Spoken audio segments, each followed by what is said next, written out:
Hi, we're Team T, a family from Arkansas committed to traveling to all the national parks in the lower 48 states. I hate making photo albums, and we take so many pictures and videos, I thought, what better way to preserve all of our memories is with a YouTube channel. So if you like seeing all the places we visit, go ahead and hit like and subscribe. Now sometimes we spend a few days at a park, sometimes it's just a few hours, but no matter where we go, we always have a great adventure.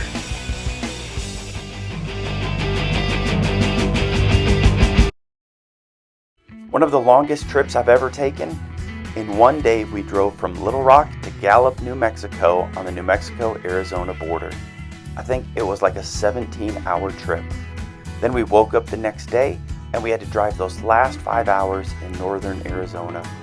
Those hours were rough, but we had to stop on the Navajo Bridge to get our first glimpse of the Colorado River. We thought about heading over to Page, but we were exhausted and we were ready to see the iconic National Park sign. We were greeted by a herd of bison. We arrived at the campsite and set up our tent. It wasn't nearly as busy as I thought it would be.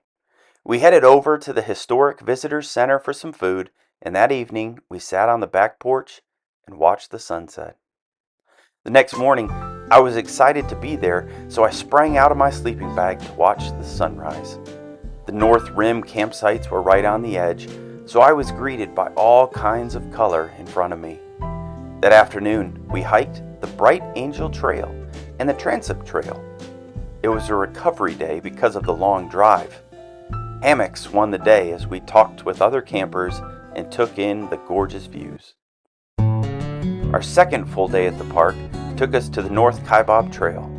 We walked nearly 2 miles down and back, all the way down to the tunnel, and the Coquino Overlook was the perfect place to stop to enjoy the view. We wanted to go further down into the canyon, but it's difficult to gauge how far to go down because you know you've got to climb all the way back up, and it is going to be warmer, just really hotter on the way up. That evening, we made the drive out to Cape Royal. Up until this point, the Grand Canyon, it was beautiful, but it was a bit underwhelming. But once we saw the views at Cape Royal, we were finally able to see the enormity of it all. We were awed. We headed back to camp, and after a good sleep, we woke up the next morning, headed to the Virgin to explore Zion. When it comes to rating national parks, we have 2 scales on this channel: family funability and the coolness of the park. For family funability, I rank this as a Tier 2 park. They are who we thought they were. Yep, people were right. It's a big hole in the ground.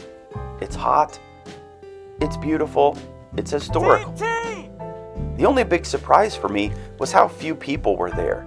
But we were there on the North Rim, and it was also the year of COVID. For the coolness of the park, I rank this as a level 3.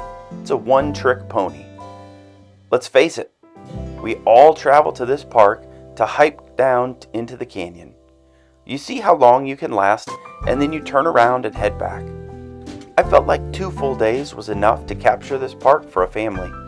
If I was younger or we didn't have kids, I'm sure we would have hiked all the way to the bottom, but I think that's a pretty unrealistic expectation if you're walking with kiddos.